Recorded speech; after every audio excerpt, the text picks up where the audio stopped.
Hi, I'd like to talk to you for a second about depression because this past weekend I had sort of a meltdown. I've been dealing with depression for a long time, probably most of my life. I've been on medications and I've seen therapists and stuff like that. And nowadays I'm starting to believe that maybe part of the depression was family dynamics or whatever, but I think something that exacerbated the depression was the dyscalculia because I always kind of felt like an outsider. I always kind of felt like people were talking too fast for me or they were talking a language I didn't understand. I couldn't understand why other people could remember their phone numbers and their friends' phone numbers so well, what television show was on, what channels or whatever. Um, I know that I know that my family loves me, but when you're that deeply depressed and anxious, and right now I think a lot of people can understand what it's like to feel depressed and anxious. Since COVID, I think the numbers of people seeking a therapist, psychological help, the number of people committing suicide or attempting to commit suicide, just the number of people who are not going back to work or not going back to their hobbies or are cutting ties with people they care about.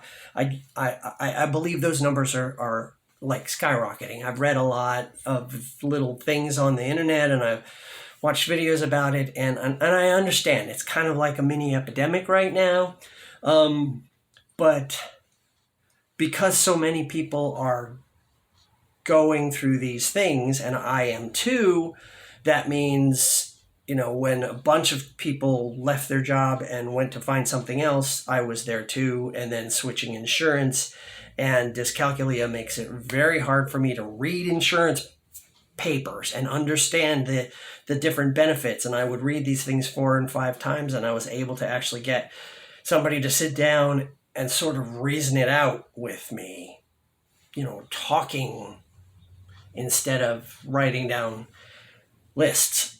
So I had a crisis moment this weekend, and I didn't know where to go.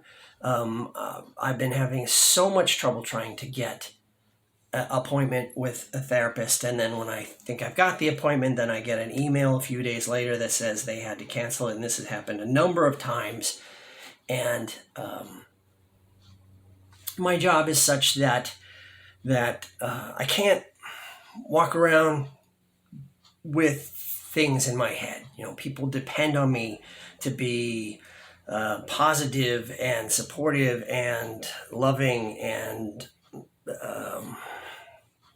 focused.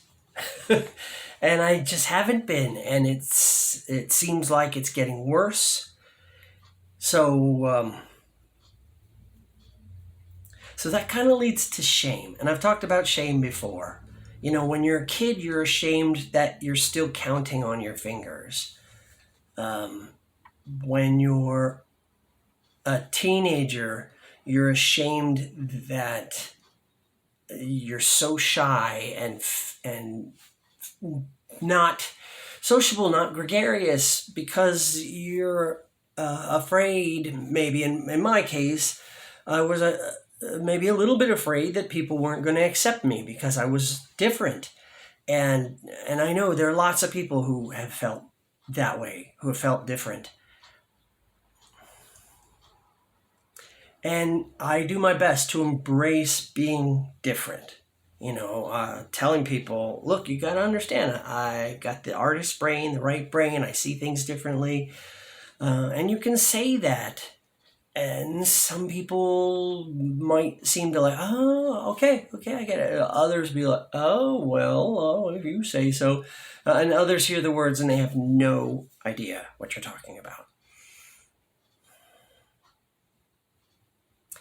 As an adult with dyscalculia, there are not the kinds of supports there would be if I were 5, 6, 7 years old. You know, the math tests and IEPs, which is your education profile or whatever. And what am I now? I'm like 5, 6 years away from the age that most people are when they retire. And there's no way I can retire because, I've been an artist and a performer, and that very rarely comes with benefits. So I'm getting through it. I am making the few phone calls that I can in the few spare moments during the week that I have available to me. My job has a rotating schedule. I think I talked about that in another video. So I'm also working weekends. So it kind of works out like I feel like I've only got 1 day a week to make these phone calls. And my number brain is convinced that it's only 1 day a week and that's the fastest day of the week, of course. So it goes by so fast, and I'm leaving messages, and I'm taking notes on who I should call, who I have called. So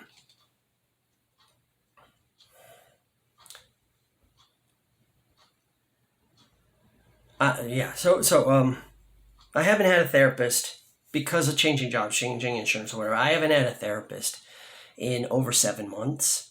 My general practitioner has helped me kind of adjust my medications a little bit, but it's harrowing. It's been rough, and this past weekend was really was a culmination of this. To use an overused terminology, it was a perfect storm. So I'm cleaning up the debris after that storm, even still. And I'm trying to make strategies, and I'm trying to remember my strengths, and I'm trying to remember the lessons that I've learned about not every path is for every traveler.